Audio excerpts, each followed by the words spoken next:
kids, welcome back to Roto Talk.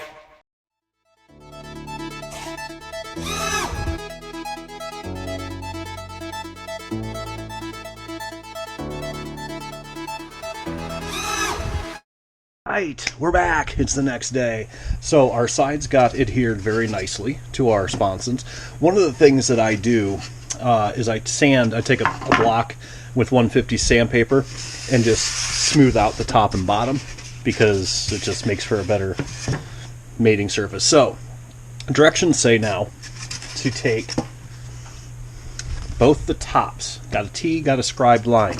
What you're going to do is you're going to pin a top here, and you're going to pin a top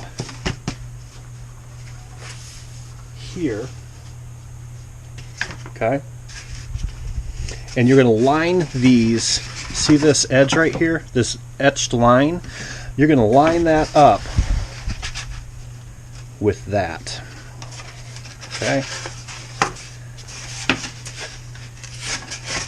And then cut off the excess foam. Okay, so we're going to line it up there, put in a pin. Hopefully you can see that. And line it up at that end, put in a pin. You know, line it up all the way around, I guess. And then we're going to, after that, cut off the excess foam, which is only going to be a little bit here, but it's going to be a lot of it down at the end. Okay, so I'm going to go ahead and do that, and I'll show you what it looks like. All right, this is what it should end up looking like. Okay, just like that. Then we're going to take our foam cutting wire, and we're going to cut all along this edge. Take off all the excess, okay? We're going to do that with both sponsons. Yes. All right, I'll do that. Be right back. All right, we're back. So I used my benchtop power supply to power the cutting wire this time instead of the little 2S LiPo, and yeah, huge difference. I put it at 11 volts. Boom. It's like quicksand. All right. So the next bit, we're going to put the side on. Now, remember, there's a top and a bottom to these. They say in the manual the top is the curved part, bottom's the flat part. It's kind of, if you're not used to looking for that, it might be hard to distinguish. So just remember, these slots are always the bottom. Okay, if you did it right, that's always the bottom. So what you're going to do now is we're going to take the sides, make sure the round part's at the top, flat part's at the bottom, and you're going to line it up basically with the rear corner here, just like that. Pin it in. Where's my pins? There it is. Alright, so line it up with the back, line it up with the top edge-ish. It's not the space shuttle, it's down to the millimeter, it is foam.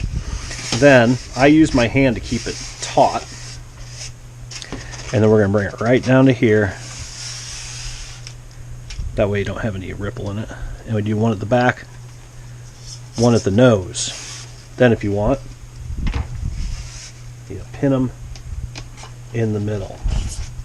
Now what we're going to be doing with these next is we're going to take a pencil or a pen, whatever you want to use. I'm going to use a pencil, and I'm going to outline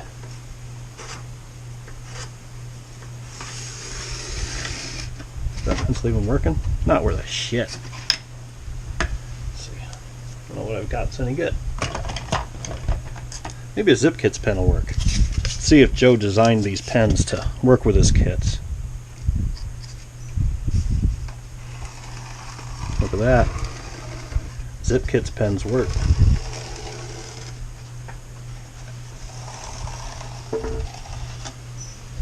Okay, do the same thing to the other side. And the reason we're doing this is so when we take it off, we don't have to pin it again.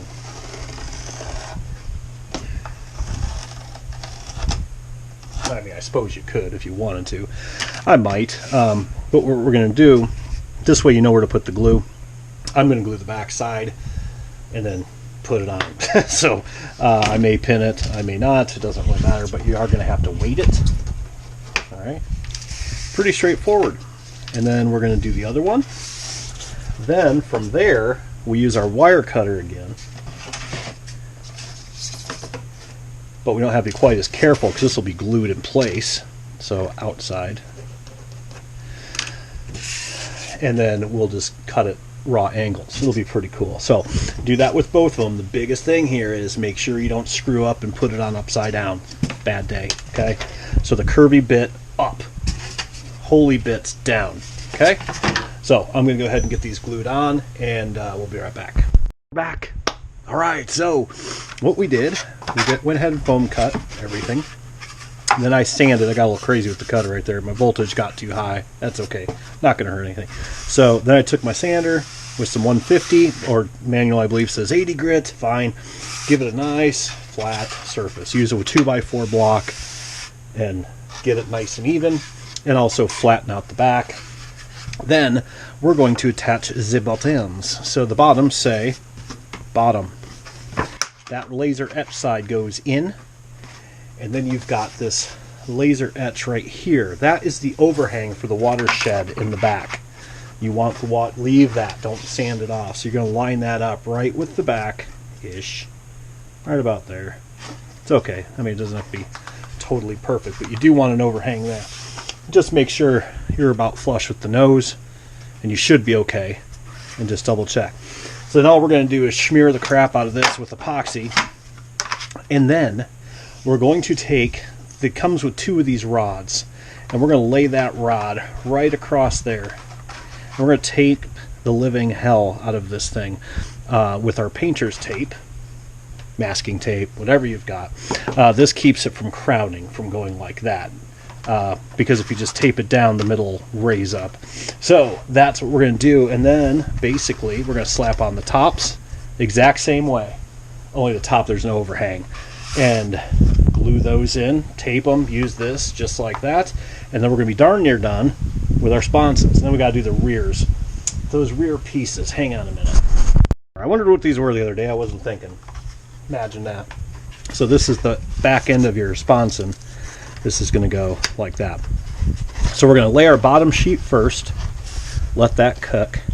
Then we're going to glue on, epoxy on, sorry, our end cap into place. Then we're going to double check, make sure this is flush, sand it if it's not, and then we're going to put the tops on the exact same way. So I'm going to go do this. Be right back. All right, so here we go. This one's still under weight, tape, and everything else. This one is complete. These things are massive. I don't know if you guys can understand the scale of these, but they're very, very, very large. Got to put the nose tips on still and all that. Backs are on, but what I'll probably end up doing is taking my plane. This edge is real close, like just needs a quick sanding. This edge, you can see, is I'm going to use the plane. Now you could just sand it, but the plane's going to save a lot of time and make it a little bit neater, and you won't be wavy with a sander. So yeah, very impressive. So this one is done. This one is still curing, but it's almost done. One thing I did do is I used a clamp to hold down the wood at one end and the other end, and also obviously tape the living hell out of everything. Now what you're seeing, the reason it looks so sketchy is because I taped the bottom, and once it was mostly cured, I went ahead and did the top, but I left the bottom tape on. That's why you see it like that.